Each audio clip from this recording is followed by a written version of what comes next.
युगेंद्र पवारांनी काल शरद पवारांच्या कार्यालयाला भेट देत आपली भूमिका जाहीर केली।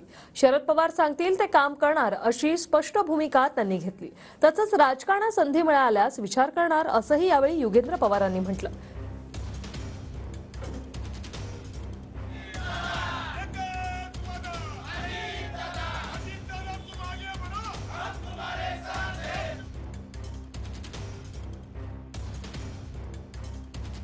बोलण्यासाठी जय पवार आहे सर, काय सांगाल आज कशा पद्धतीचं प्रयोजन आहे बारामती तालुक्यात? नाही, आज जसं तुम्ही बघितलं सोशल मीडियाचे नवीन टीम आणि नवीन लोकांची भेट आज झाली। त्यांना पण आम्ही आमचे जे व्ह्यूज आहेत ते सांगितले की प्रचार कसा करायचा, सोशल मीडियावरती काय बोलायचं, आणि सगळ्यांना मी सांगितलं की दादांची विकासाच्या कामाबद्दलच बोलायचं। त्यांनी एवढे वर्ष व्यवस्थित कामं केलेत, त्याच्या व्यतिरिक्त चुकीचं काय बोलायचं नाही, कारण दादांची पद्धत एकदम स्ट्रेट फॉरवर्ड आहे। ते सगळं काम व्यवस्थित करतात, कधीच दुसऱ्यांवरती जोपर्यंत त्यांच्यावरती टीका कोण करत नाही तोपर्यंत बोलत नाही। त्याच्यामुळे आपण पण कोणावरती टीका नाही करणारे, विकासाच्या कामाबद्दल बोलणारे आणि तसंच आपला प्रचार चालू राहणार आहे। सर, आपले काल चुलत बंधू युगेंद्र दादा पवार यांनी शरद पवार कार्यालयाला भेट दिली आहे, प्रचार करणार असं सुप्रियाताई सांगितलं आहे। या संदर्भात आपलं काय मत?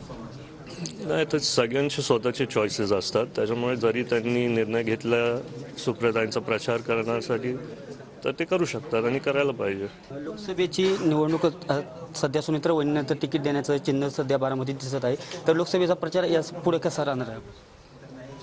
आता तर आपल्याला सगळ्यांना माहिती आहे की म्हणजे वाटतंय की वहिनींना मिळणार, जोपर्यंत दादा त्यांचा उमेदवार जाहीर करणार नाही तोपर्यंत आपण दादांचा प्रचार करतो आणि राष्ट्रवादीचा प्रचार करतो। कॅमेरामॅन अभिजित पिसेसह दीपक कापरे, TV9 मराठी, बारामती।